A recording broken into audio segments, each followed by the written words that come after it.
Cockroach आंदोलन से जुड़ी आपके लिए एक और बड़ी खबर यह है कि आज सुप्रीम कोर्ट ने कह दिया है कि इस आंदोलन के दौरान गिरफ्तार अपराधियों को नहीं छोड़ा जाएगा और उनके खिलाफ कार्रवाई की जाएगी, क्योंकि इस आंदोलन में कई अपराधी भी शामिल थे। तो सुप्रीम कोर्ट ने आज यह कह दिया कि अपराधियों को कैसे छोड़ेंगे आप। सुप्रीम कोर्ट ने आज कॉकरोच आंदोलन के दौरान हुई हिंसा पर सुनवाई के दौरान यह आदेश दिया है। अदालत ने कहा है कि 18 साल से कम उम्र के उन सभी बच्चों को रिहा कर दिया जाए जिनका पहले से कोई आपराधिक रिकॉर्ड नहीं है। तो पहले तो यह समझिए कि सुप्रीम कोर्ट यह कह रही है कि 18 साल से कम उम्र के अगर कोई बच्चे हैं जिनसे कोई गलती हो गई है, वो हिंसा में शामिल हैं, तोड़फोड़ में शामिल हैं, उन्हें छोड़ दीजिए, उनके खिलाफ कोई कार्रवाई मत कीजिए। फिर उन्होंने कहा कि यदि आवश्यक हो तो ऐसे बच्चों को खुद उनके द्वारा या उनके परिवार के सदस्यों द्वारा एक सिंपल बॉन्ड भरने पर रिहा कर दिया जाए। अगर परिवार एक बॉन्ड भरकर दे दे तो बच्चों को रिहा कर दो, आप छोड़ दो, कोई एक्शन मत लो।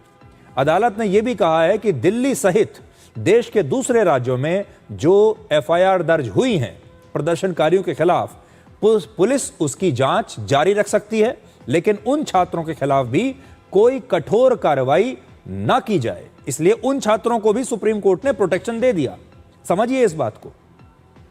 लेकिन जिन लोगों का आपराधिक बैकग्राउंड है, जो अपराधी हैं, उनके खिलाफ कार्रवाई की जा सकती है, वो रास्ता सुप्रीम कोर्ट ने खोल दिया है। अदालत ने स्पष्ट कर दिया है कि जो अपराधी इसमें शामिल थे उनके खिलाफ जो एफआईआर हुई हैं वो वापस नहीं ली जाएंगी। ये एक बड़ी चीज है जो देश के लोगों को समझनी चाहिए।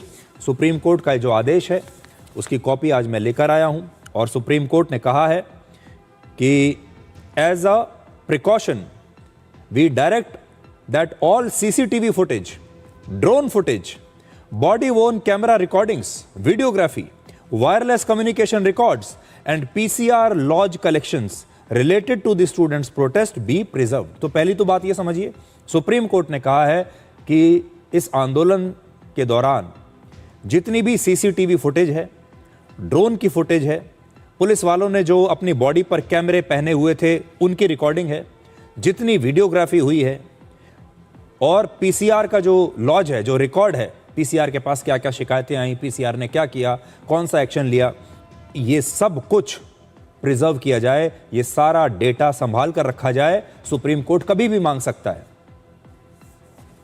फिर सुप्रीम कोर्ट कहता है the NCT of Delhi and other states may proceed with the investigation of the FIR registered. However, no coercive measure shall be taken against the protesting students. Such protection shall not be extended to the persons with criminal antecedents. मतलब जो आपराधिक background के लोग हैं उनके खिलाफ कार्रवाई की जा सकती है। और सुप्रीम कोर्ट ने यह भी कह दिया कि 18 साल से कम उम्र के जो बच्चे हैं उन्हें भी आप छोड़ दीजिए। सुप्रीम कोर्ट के इस आदेश के बाद अब कॉकरोच जनता पार्टी बड़ी नाराज हो गई। सबसे बड़ी बात यह है कि आज cockroach Janta party supreme court के इस आदेश को भी मानने से इनकार कर रही है। अब देखिए उनकी हिम्मत कितनी बढ़ चुकी है, हिम्मत कितनी खुल चुकी है कि वो सुप्रीम कोर्ट का आदेश भी मानने को तैयार नहीं। कॉकरोच पार्टी के नेता अभिजीत दिपके और सौरभ दास इस फैसले का खुलकर विरोध कर रहे हैं। उनका आरोप है कि भारत सरकार अब अपना वादा तोड़ रही है।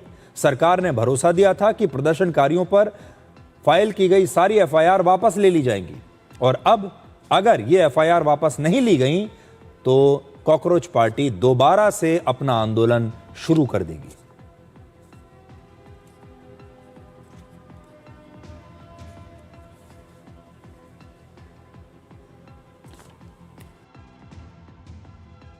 अगर कुछ युवाओं के हित में कर रही है तो हम वेलकम करते हैं ऐसे ऑर्डर्स को या जजमेंट्स को, लेकिन सुप्रीम कोर्ट जो कर रही है वो अपने तरीके से कर रही है, अपने आइडिया के हिसाब से कर रही है, वो करते रहे।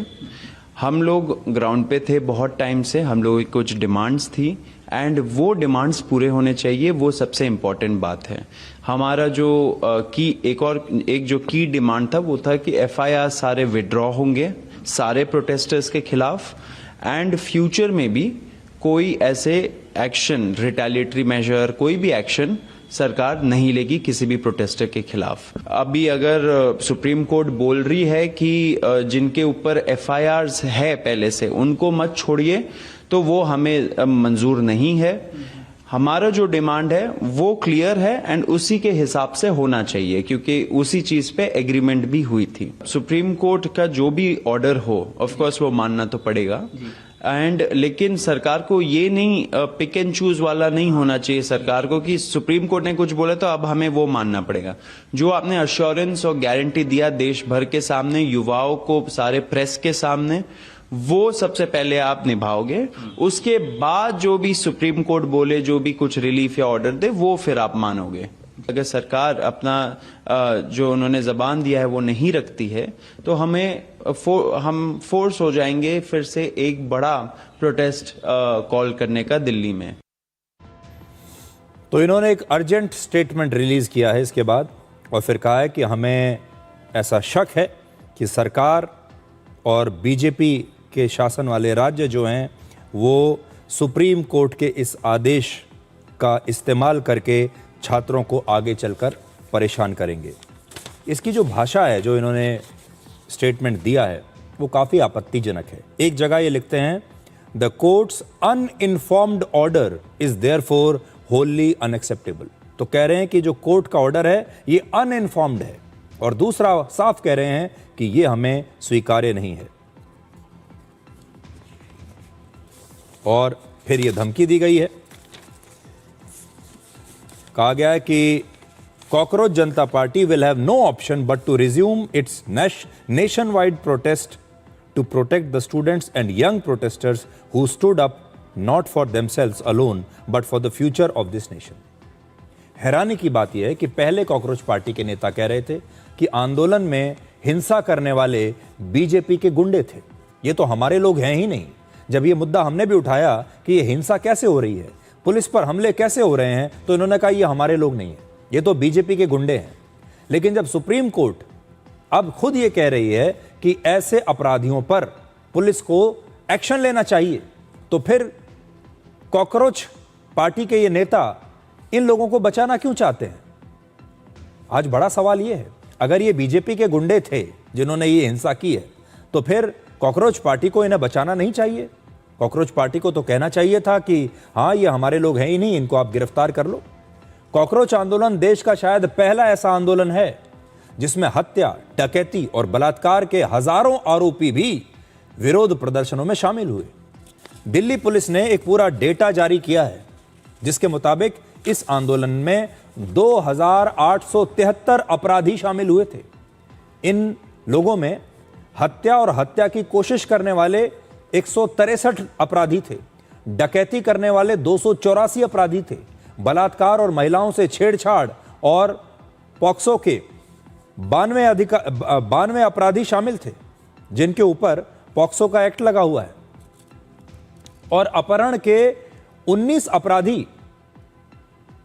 आप देखिए, अपहरण करने वाले अपराधी भी यहां पर थे। ड्रग्स के अपराध से जुड़े हुए 67 अपराधी भी जंतर मंतर पर मौजूद थे। और आज हम कॉकरोच पार्टी के नेताओं से 2 सवाल पूछना चाहते हैं। पहला, क्या वो जानते थे कि ये अपराधी उनके इस विरोध प्रदर्शन में शामिल हैं? अगर जानते थे तो उन्होंने इन अपराधियों को रोका क्यों नहीं, इन्हें यहां क्यों आने दिया? और दूसरा, अगर ये नहीं जानते थे कि ये अपराधी यहां आए हैं तो उन्होंने बाकी प्रोटेस्टर्स की सुरक्षा को खतरे में डाला, और उन्हें यह मान लेना चाहिए कि इस आंदोलन के दौरान वो सुरक्षा की जिम्मेदारी नहीं ले सकते थे। जब कोई व्यक्ति आंदोलन करता है, अपने कार्यकर्ताओं को, प्रदर्शनकारियों को बुलाता है, तो फिर उनकी सुरक्षा की जिम्मेदारी भी उसकी होनी चाहिए। अगर वो सुरक्षा की जिम्मेदारी नहीं ले सकते तो फिर ये जिम्मेदारी किसकी है? ये जिम्मेदारी है पुलिस की। मतलब कॉकरोच पार्टी के नेता पहले तो खुद सुरक्षा की जिम्मेदारी लेंगे नहीं, अपराधी वहां घुस रहे हैं, हिंसा कर रहे हैं, तोड़फोड़ कर रहे हैं, और फिर ये लोग पुलिस को भी सुरक्षा नहीं करने दे रहे। अब कॉकरोच पार्टी के नेता मांग कर रहे हैं कि इन अपराधियों के खिलाफ भी अगर कार्रवाई की गई तो हम अपना विरोध प्रदर्शन जो है वो दोबारा से शुरू कर देंगे। तो आज हम यही कहना चाहते हैं कि अगर ऐसा है तो फिर कॉकरोच पार्टी को इस विरोध प्रदर्शन के दौरान सुरक्षा की पूरी जिम्मेदारी लेनी चाहिए थी कि भाई पुलिस हट जाए, सारी सुरक्षा की जिम्मेदारी हम लेंगे और हम तय करेंगे कि हमारे विरोध प्रदर्शन में कौन आएगा, कौन नहीं आएगा।